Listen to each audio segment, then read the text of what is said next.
Ireland में बसे सभी भारतीयों को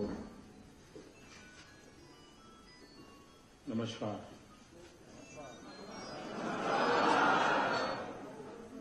नमस्कार मोदी जी।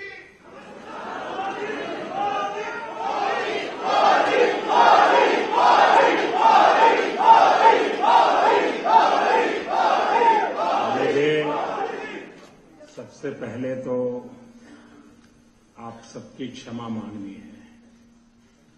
क्षमा इसलिए मांगनी है कि मुझे आपको ज्यादा टाइम देना चाहिए था। बहुत लोगों की शिकायत है कि हमें आने के लिए अंदर एडमिशन नहीं मिला, प्रवेश नहीं मिला। अच्छा होता मैं जरा ज्यादा समय लेकर के आया होता तो यहां बसे हुए भारतीयों को बहुत बड़ी संख्या में मिल पाता।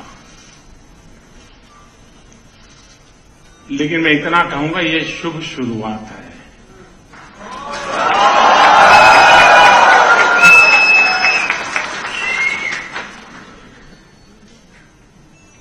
आप में से बहुत लोग ऐसे होंगे, शायद बहुत कम ऐसे होंगे जिनको ये याद होगा कि कभी भारत के प्रधानमंत्री यहां आए थे। 7 साल पहले क्योंकि मुझे बताया गया कि करीब 60 साल के बाद भारत के कोई प्रधानमंत्री यहां आए हैं। वैसे दिल्ली से न्यूयॉर्क तो हर बार जाना पड़ता है और आकाश में तो यहीं से गुजरते हैं।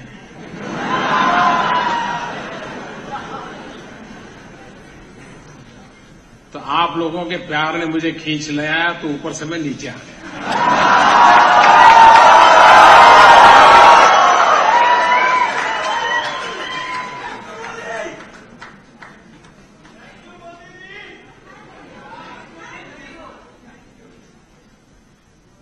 आज मेरी यहां के प्रधानमंत्री के साथ बड़ी विस्तार से बातें हुई और बहुत समय कम था, लेकिन मीटिंग इतनी बढ़िया रही, इतने विषयों पर चर्चा हुई, इतनी बातों पर सहमति का माहौल है। मैं समझता हूं कि आयरलैंड के साथ भारत के संबंध और अधिक गहरे होने चाहिए, अनेक विषयों के साथ जुड़े हुए होने चाहिए। और 2016 में आयरलैंड अपनी आजादी की शताब्दी मना रहा है, आजादी के संघर्ष की शताब्दी मना रहा है। भारत भी उसी समय आजादी का संघर्ष कर रहा था और एक प्रकार से भारत भी आजादी की लड़ाई लड़ता था, आयरलैंड भी आजादी की लड़ाई लड़ता था। और उस अर्थ में ये हमारी साझी विरासत है। तो हम सोच रहे हैं कि ये 2016 का आयरलैंड का आजादी का जो संग्राम है, उसकी शताब्दी में भारत भी भागीदार बने, भारत भी आयरलैंड की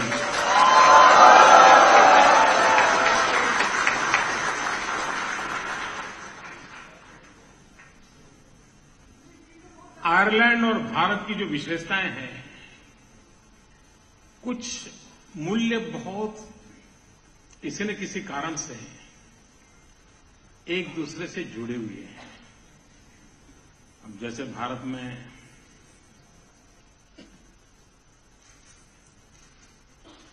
सत्य के लिए जीना मरना, ये सदियों से हम सुनते आए हैं। एक आदर्श के लिए, विचार के लिए बलि चढ़ जाना, खुद को कष्ट देते हुए जीवन को समाप्त कर देना, ये हम सदियों से सुनते आए हैं। लेकिन कहते हैं कि 1920 में आयरलैंड में हंगर स्ट्राइक हुआ और यहां के नागरिक ने अपना जीवन समर्पित कर दिया था। यानी वैल्यूज कितने हमारे मिलते जुलते होंगे, इसका अंदाज आ सकता है। मानवता से जुड़ी हुई इन बातों में अपनी एक ताकत है और हमारी कोशिश यही है कि उन्हीं चीजों को हम बल दें। अब आयरिश बच्चे संस्कृत में मंत्रोच्चार कर रहे हैं, स्वागत गान गा रहे हैं और वे रटे रटाए शब्द बोल रहे थे, ऐसा मुझे नहीं लगा। किस शब्द में उनका क्या भाव था वो भी अभिव्यक्त हो रहा था। मतलब उन्होंने इस बात को इंटरनलाइज कर दिया था। उनके जो भी शिक्षक इस काम को करते होंगे मैं उनको बधाई देता हूं।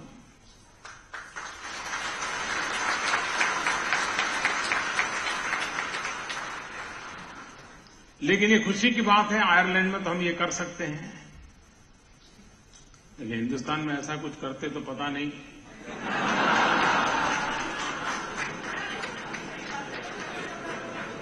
सेक्युलरिज्म पर सवालिया निशान खड़ा हो जाता।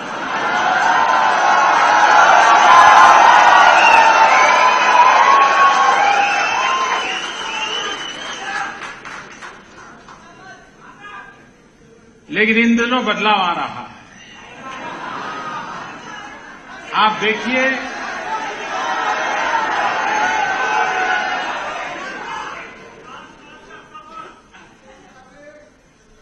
योग, दुनिया उसको योगा कहती है, सारी दुनिया नाक पकड़ने लग गई।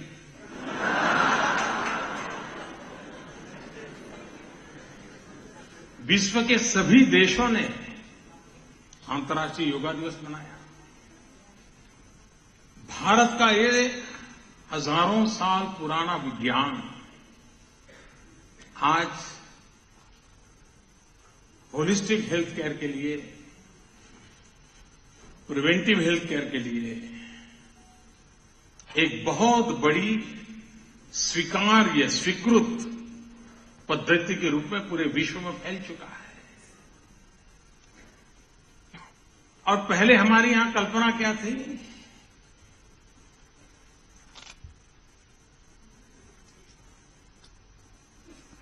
अगर इलनेस नहीं है तो आप स्वस्थ हैं। अब ये विचार भारतीय चिंतन का नहीं है। इलनेस नहीं मतलब स्वस्थ है, हमारी सोच नहीं है। हम उससे दो कदम आगे वेलनेस की चर्चा करते हैं। हमारी कल्पना वेलनेस की है और ये योगा उस वेलनेस से जुड़ा हुआ है। सिर्फ रोग से मुक्त है इसलिए आप स्वस्थ हैं, ऐसा नहीं है। तो भारत की मूल बातें विश्व स्वीकार करने लगा है, लेकिन दुनिया तब स्वीकारती है जब भारत में दम हो। अगर भारत में दम नहीं हो तो दुनिया क्यों पूछेगी हमें? आज पूरे विश्व में भारत के विकास की चर्चा हो रही है। 21वीं सदी एशिया की सदी, ये सारी दुनिया ने मान लिया है। लेकिन 21वीं सदी एशिया की सदी फिर धीरे धीरे देखते हैं तो उनको लगता है यार हो सकता है हिंदुस्तान की हो जाए। ये दुनिया मानने लगी। एक ब्रिक्स कंसेप्ट आया 1980s में। Brazil, Russia, India, South Africa, China,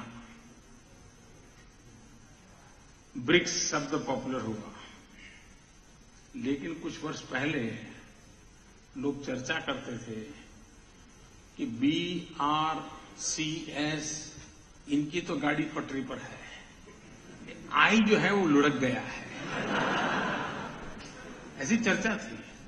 और लोग यहां तक कहते थे कि शायद आई इंडिया की जगह आई इंडोनेशिया ले लेगा, ये चर्चा थी। आज वर्ल्ड बैंक हो, IMF हो, क्रेडिट रेटिंग एजेंसीज हो, सब कह रहे हैं कि ब्रिक्स में अगर कोई ताकतवर है तो आई है।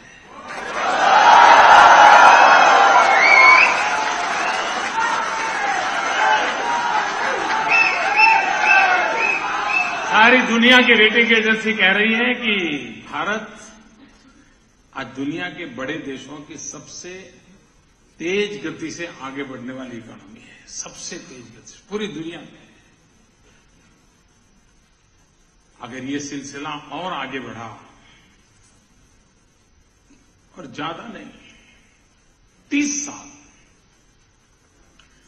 साल अगर हम इस ऊंचाई पर चलते रहे तो हिंदुस्तान में गरीबी का नामो निशान नहीं रहेगा।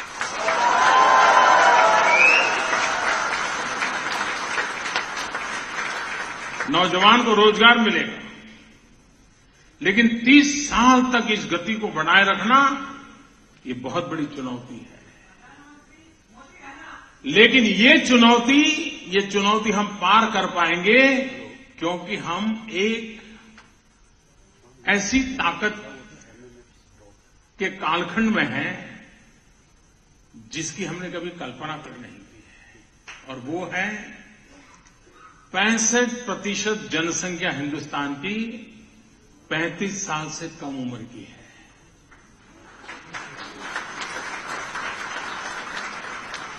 भारत नौजवान है, भारत नौजवानों का है, और भारत नौजवानों की ताकत पर बनने वाला है।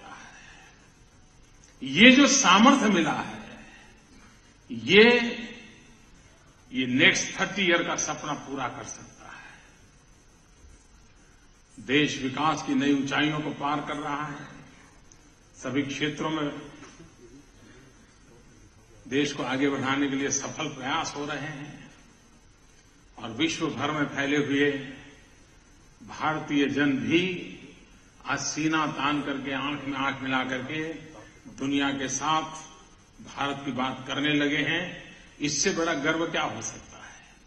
अब किसी भारतीय को सर झुकाने के दिन नहीं है, सीना तान करके खड़े रहने हैं। और यही बड़ी ताकत होती है, यही बड़ी ताकत होती है।